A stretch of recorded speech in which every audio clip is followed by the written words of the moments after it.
ভিডিঅ'টো ওপৰলৈ ঠেলি নিদি ভিডিঅ'টো সম্পূৰ্ণকৈ চাই যাওকচোন। মোৰ লগতে আপোনালোকৰ গাঁও অঞ্চলৰো কিছুমান মহিলাই এই ভিডিঅ'টোৰ পৰা অলপ হ'লেও সকাহ পাব পাৰিব। এখন ৰেচন কাৰ্ড দেখিছেনে? ৰেচন কাৰ্ড থকাৰ পিছতো মই অৰুণোদয় পোৱা নাই। মই বুলিয়ে নহয়, এনেকুৱা গাঁও অঞ্চলত বহুতো মহিলা আছে যিসকলৰ ৰেচন কাৰ্ড থকাৰ পিছতো অৰুণোদয় নাই পোৱা। কিছুমান বৃদ্ধ মানুহ আছে যিসকলে ৰেচন কাৰ্ড থকাৰ পিছতো অৰুণোদয় নাই পোৱা। এতিয়া মোৰ মানুহজনে দিনৰ দিনটো ৰ'দে বৰষুণে এই হাজিৰা কৰি ফুৰে লোকৰ ঘৰত।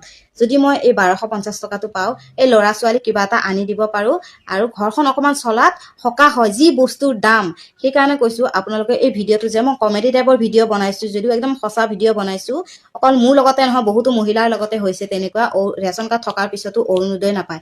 সেইকাৰণে কৈছোঁ ভিডিঅ'টো যিমান পাৰে সিমান শ্বেয়াৰ কৰক। আৰু মই কমেডি টাইপত যে বনাইছোঁ যদি ভিডিঅ'টো একদম সঁচা ভিডিঅ' বনাইছোঁ। মই যেনেকৈ পোৱা নাই, বহুতো তেনেকুৱা মহিলা আছে যি এতিয়াও বৰ্তমান ৰেচন কাৰ্ড থকাৰ পিছতো অৰুণোদয় পোৱা নাই। সেইকাৰণে ভিডিঅ'টো যিমান পাৰে সিমান শ্বেয়াৰ কৰক, আমাৰ হিমন্ত বিশ্ব শৰ্মাদেৱৰ ওচৰত যাতে ভিডিঅ'টো যাই পায়।